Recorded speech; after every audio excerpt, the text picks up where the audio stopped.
Phil Cross, Philcross. And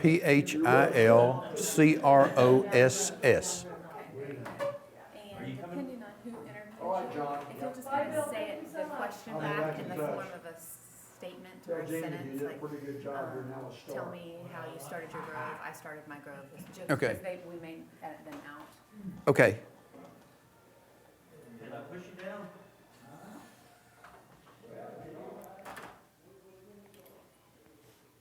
Brenda, are you gonna do this? Yeah, I'll do it, you can sit in too, though. I mean, that way you can ask questions that I'm not asking, but I need to get that, I need something solved. Actually, since they're out of here now, I'm gonna move you over a little bit. And turn a little bit more this way. No, this way. This way. There you go, good, good, good, good. Look at her, but talk to you. You got it. John, do you wanna sit over here in case you have any questions while we're going? No.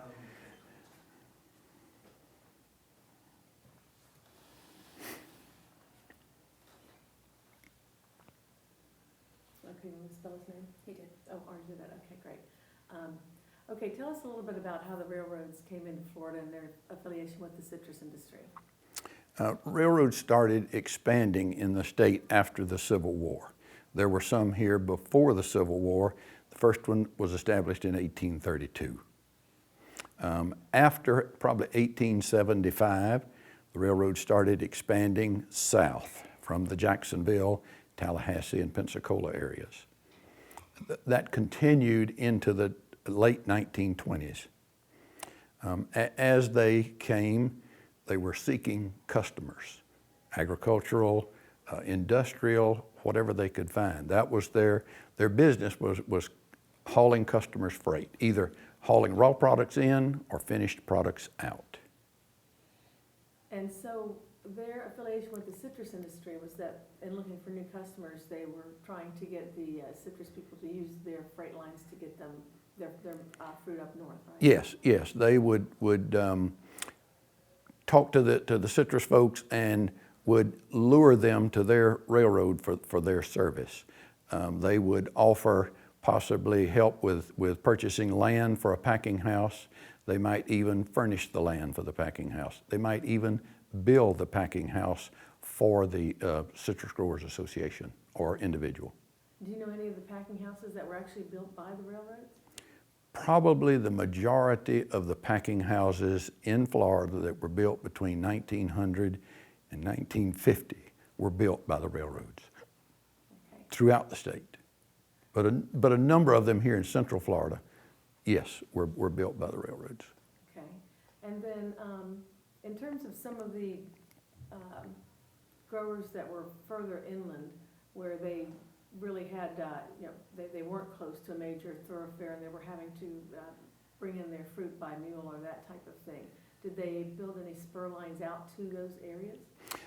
Possibly there were some spur lines built for citrus. I know there were a number of spur lines built for some of the vegetable farmers, possibly some again, but most of the citrus folks came to the railroads.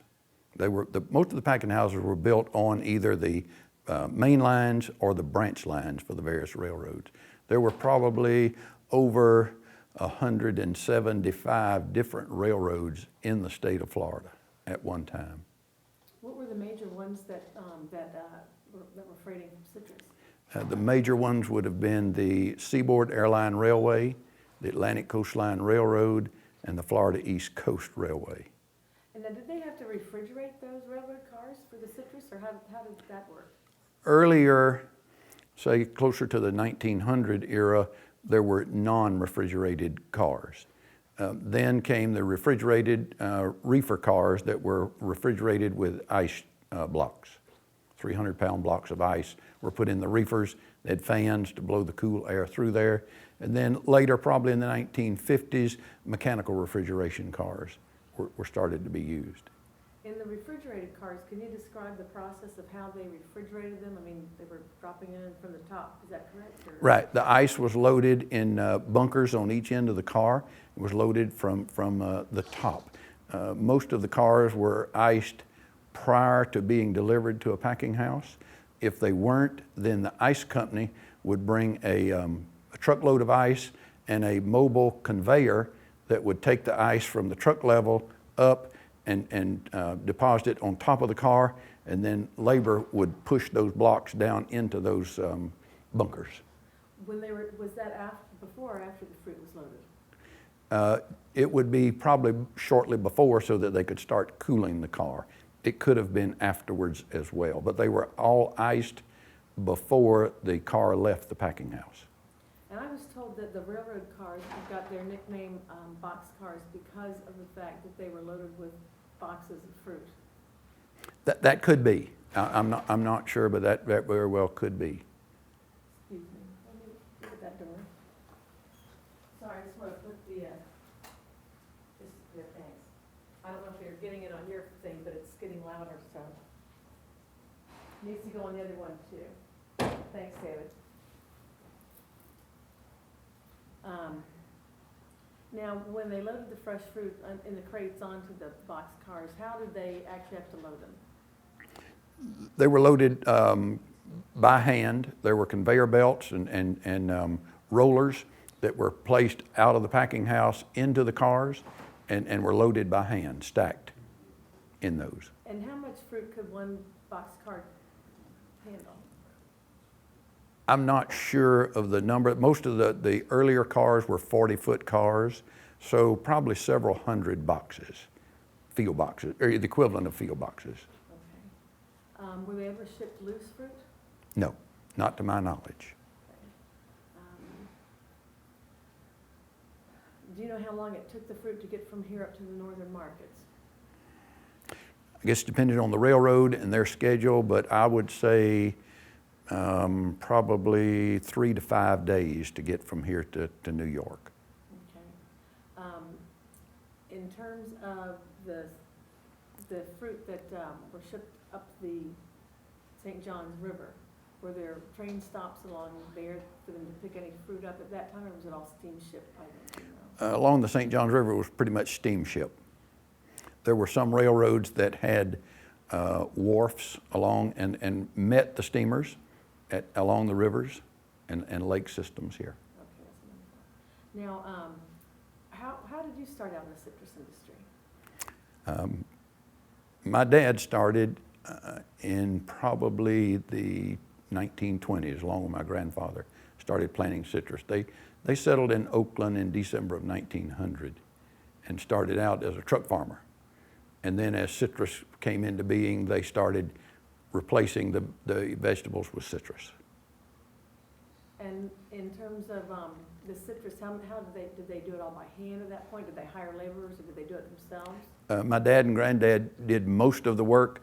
They would hire folks to fertilize the grove and spray the grove, but they did the cultivation and other handwork, and then of course they sold the fruit and it was harvested by harvesting crews.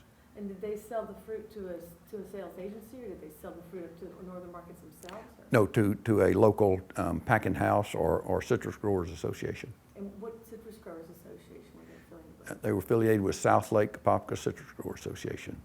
So tell us a little bit about that association and some of its practices and things that they did. They started in 1909. They were located at Tildenville on the Tiberias and Gulf Railroad. They trucked their citrus in on straight flatbed trucks to the packing house originally. Then as semis came into being, they converted to the semi-flatbed to bring their fruit to the packing house. It was processed, loaded into rail cars, and shipped out to the customers. And how many acres did you guys work at, when they first started out, how many acres did they plant, did your father and grandfather first plant? They were very small citrus growers, but they had 22 acres.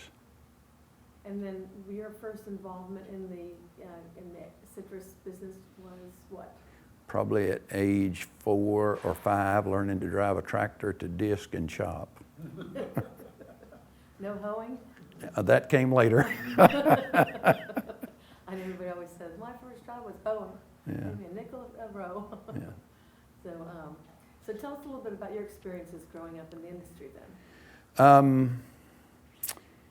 It was fun. It was a lot of hard work. Of course, everything back then was done by hand. My dad didn't believe in driving in the grove, so You parked along the edge of the grove and you walked in, whether you were planting a new tree or taking a bucket of water to water the tree, whatever. He didn't believe in doing jobs the easy way. He believed in doing them the hard way. He's not the only one. I've heard that from a few people, so I was wondering, why don't they want to drive in there? Were they afraid they'd hurt the trees, or just Yeah, didn't want to waste they gas? didn't. He didn't want tracks in the grove because he was afraid when it rained it would create washouts. Our grove was on a slight incline down toward Lake Apopka. We were on the south shore of Lake Apopka. Okay. And then, so when you, after you, like, you started harvesting practices in the grove, how did you progress in the industry from that point? Well, I went to, my first year in college, I went to Clemson College and then transferred back to Florida Southern College in Lakeland, the real citrus school. I knew he was going somewhere with that. I knew that was coming. Yeah. I graduated from there and then got into the citrus industry. My first job was with Winter Garden Citrus Growers Association as a bug man, What's a bug man? looking for mites and insects that would harm the citrus. So you're looking for the populations, and when they got to certain levels, then the groves would be sprayed. And so did you handle all the spraying, or you just told somebody else that they did the spray? Now, I reported what I found as far as bugs, the rust mite, spider mite, that kind of thing in the grove. Okay. And then going forward, I help tell you, like, continue just going forward. I worked in and out of the citrus industry for a number of years. Worked as a assistant production manager for Davis Grove Service, worked as a assistant production manager and production manager for Herman J. Heydrich and Sons. Then, as a result of the devastating freezes in the 80s, I lost my job in the citrus industry. And then after a year of being employed at a rental company, I landed a job at Water Conserve II, which was a water reclamation project, and I got to work again with citrus folks as we were their provider of reclaimed water for citrus irrigation. Well, tell us a little bit more about how Water Conserve II came about. The city of Orlando and Orange County were taken to court in the late 70s by a group called Save Our Lake, which was their goal was to protect Lake Tehopekaliga and the Kissimmee chain. And they won an injunction against this Save Our Lake group, won an injunction against the city and county to cease discharge of wastewater effluent into Shingle Creek, which flowed into Lake Tehopekaliga.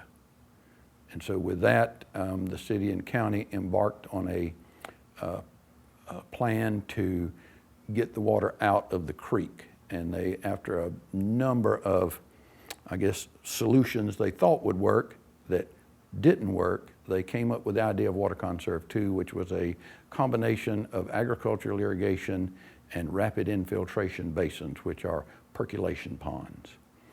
And the project started construction in probably '83. We began operation in 1986. And didn't that win quite a few awards, and it's kind of been a model? Yes, it has won a number of awards. It was and still is the largest water reclamation project of its kind in the world, one that combines agricultural irrigation with rapid infiltration basins. And what do you do for them? I'm project manager. Now, do you still do a lot of tours and telling people, explaining what Yes. the entire process is about then? Yes, we have a number of tours throughout the year. A lot of folks from all over the world come to see how that project works and how it could work in their respective location. And have there been other models that have been formulated based on that? There are some other agricultural reuse projects here in the state. There are some in California, and there are some throughout the world. I don't know how many, but there are a number of them scattered throughout the world. But they're all based on the Conserve II? Yes, a lot of them are based on our initial work. That's great. Now, John, what were some of the questions that you said you wanted to make sure you brought out? Because I know you had a couple. I'm through with him. He's already made a big mistake in bringing up Florida Southern. 4 minutes left on this tape, 4 minutes left on this tape. Florida Southern, we're very happy to be there for the Florida Citrus Hall of Fame, and you being an alumni of the program, What are some of your fondest memories of citrus in Florida Southern? I enjoyed my 3 years there working with the two professors I had, Professor Thomas Mack and Professor Lyles. Those were some great times. They were great folks. I always remember Professor Mack, everything he taught you was according to Dr. Koo, who was a noted research scientist at the Lake Alfred Citrus Research and Education Center. I guess his stronghold was citrus irrigation and mineral nutrition. And everything Professor Mack taught was based on Dr. Koo's work and his findings. And they're both in the Hall of Fame. So. Yes. Now, is there anything that you want to, because we only have a few minutes left on the tape, is there anything you want to make sure that you bring out about the industry that we haven't had a long chance to cover? So. I can't think of anything. Anything about the railroad you want to say? No, I mean the railroads were a great benefit to the citrus industry, and vice versa, because that was the mode of transportation from say 1900 to the late 50s, early 60s, when trucks started eating into the transportation, and the railroad usage declined after that period of time. Well, Phil, was water the primary vehicle until the turn of the century? Yes. All the stuff, we talked yesterday and with Mike Graham, he had some great pictures of the mule trains that would haul the fruit from Altoona to Astor area and load it up in there. So we were using the Ocklawaha, the St. Johns, and all these tributaries. Or the products so far for the river steamers. You know, you'd have to go to Sanford or Astor, somewhere like that. Whereas the railroads kind of spread out throughout the state and were much closer to the locations where packing houses were established. Do you have any recollections of how they packed the fruit at that particular time for railroad transport? The original cartons were made of wood, and a lot of the fruit was wrapped in tissue paper. When it was done on the river steamers, a lot of them were packed in barrels and in moss, Spanish moss. You got any tape left, or done? That's about it. Got 1 minute left. Okay. I think that's it then. Okay. Thank you.